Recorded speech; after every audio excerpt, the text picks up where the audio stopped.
ઉત્તરાયણ તો અમદાવાદની ને એમાં પણ શહેરના કોટ વિસ્તારની તો વાત જ ના થાય. અહીંની પોળોના ધાબા પર ઉત્તરાયણ માણવા લોકો ક્યાંયથી આવે છે. અમદાવાદમાં રાયપુર ઢાળની પોળ અને રાયપુર ચકલા જેવા એરિયામાં ઉત્તરાયણ કરવાનો એટલો ક્રેઝ છે કે અહીં ધાબા ભાડેથી આપવામાં આવે છે. આની ડિમાન્ડ એટલી હદે વધી ગઈ છે કે આ વખતે તો ભાડા 35,000 થી 40,000 સુધી પહોંચી ગયા છે. એમાં પણ વેઇટિંગ છે અને ઘણાને તો નિરાશ થવાનો વારો આવ્યો છે. यहाँ ढाबे पे मिनिमम कितना पर्सन कितना व्यक्ति आता है इसके ऊपर भाड़ा होता है और 25,000 से लेके 25,000 40,000 50,000 जैसा भाड़ा और जो वो खाना पीना का साथ में वो बंदोबस्त करके देना पड़ता है.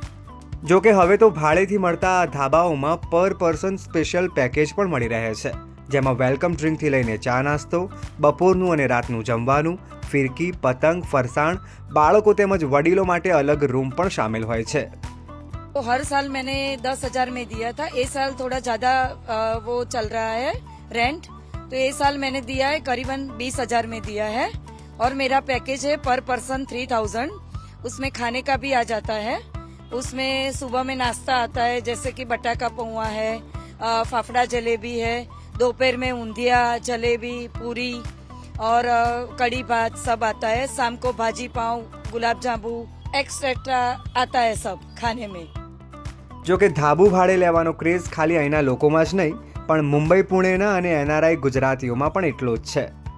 इस बार मैंने बहुत अच्छी तरह टारगेट किया.